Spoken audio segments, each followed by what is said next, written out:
Hey Divas, let me show you how I take these two $1 items and turn it into this creamy macaroni and cheese $2 side dish. I am using the Crackle Barrel Kraft macaroni and cheese, and this is what is come in the packet. Okay, just a heads up for anyone has not used the Crackle Barrel baked macaroni and cheese. Two things: you don't have to bake it, and I would highly recommend that you don't if you don't like extra thick macaroni and cheese, because it gets real thick. Okay, and then baby is bland. Okay, so you need to add some seasonings to give her some life, and I'm gonna add some garlic powder and be generous, especially if you're making 2 bags. I'm only making 1. Some garlic powder. Oh, I already added garlic powder. Hold on, let me find my onion powder. Onion powder. These are just powder, so it's not going to add any salt to it. It's not very salty at all, so you're going to need to add some salt. I'm adding some black pepper.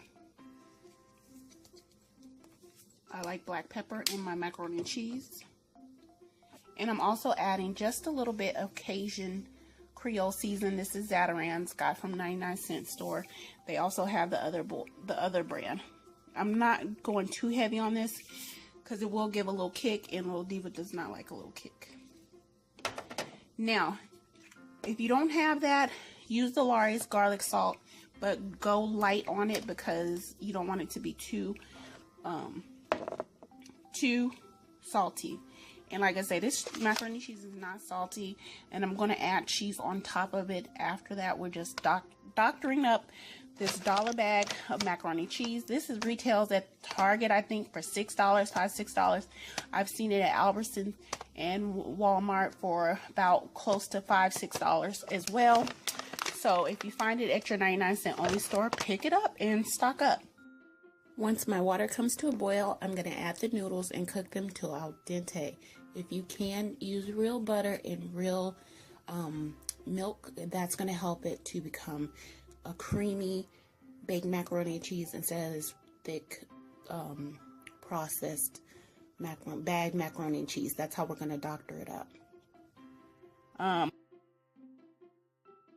Okay, so while our water is boiling, we're going to prep our broccoli. I washed and drained it. I washed my fruits and vegetables in vinegar water, so in case you were wondering.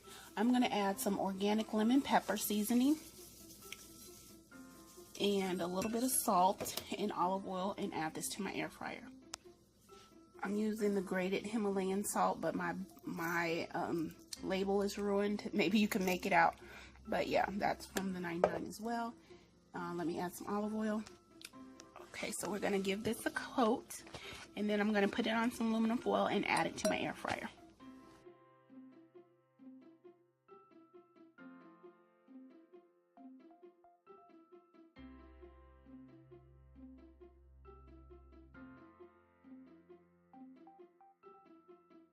Okay, at this point, it's all done. I added it to this tin that I got from the Dollar Tree. I think there was 3 in a pack for $1.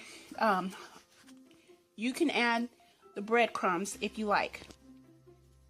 Little Diva does not care for the breadcrumbs, nor do I, and I'm not baking it. You don't have to bake it if you add the breadcrumbs. You could just add the breadcrumbs and eat it like that. Like I said, it gets thick, so I'm going to add some cheese to it.